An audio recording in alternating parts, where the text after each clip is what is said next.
The term deepfakes refers to digitally mapping someone's face over someone else's body using artificial intelligence. And spoiler alert, it sucks. The technology uses sophisticated artificial intelligence tools able to turn familiar faces, even presidents, into puppets. Yes, it can turn people into puppets, and not the fun kind that teach you the alphabet, the bad kind that teach you the racism.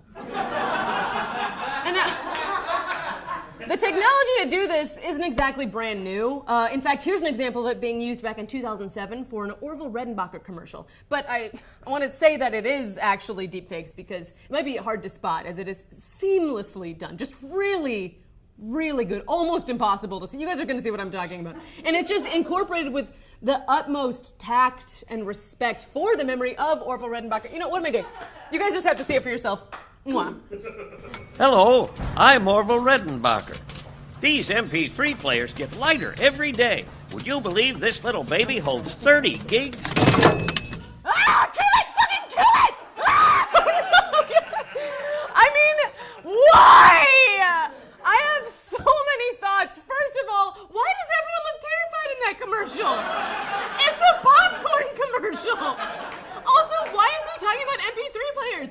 It's a popcorn commercial. Also, who holds an iPod this way? That part's real. That's a real person's body. And yet they're more unnatural than the dead person's face that they Hannibal Lectered onto someone else's face.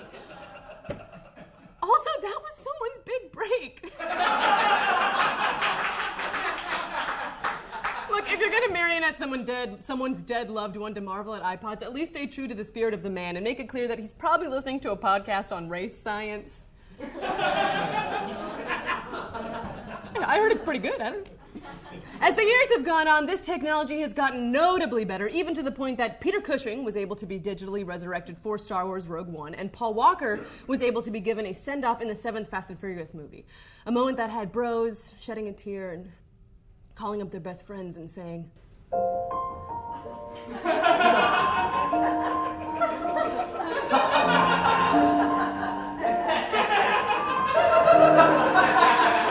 it's been a long time without you, my friend, and I'll tell you all about it when I see you again.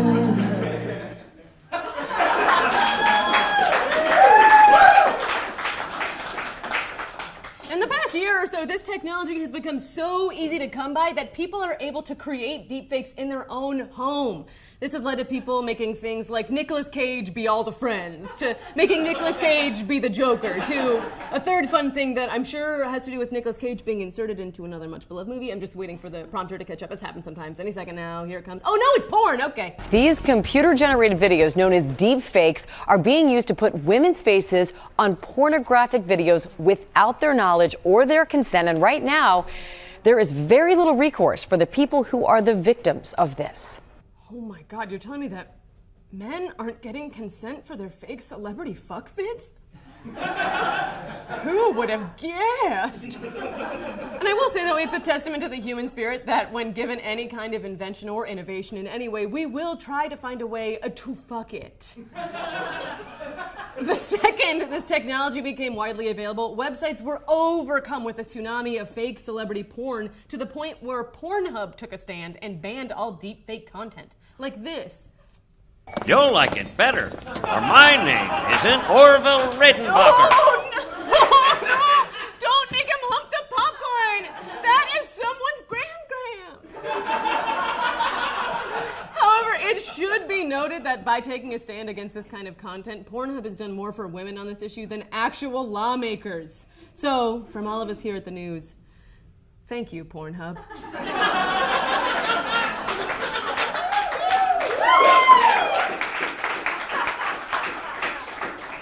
Now, these videos have become so prominent that actress Scarlett Johansson was asked about them recently in an interview and said, clearly this doesn't affect me as much because people assume it's not actually me in a porno, however demeaning it is. And she has a point.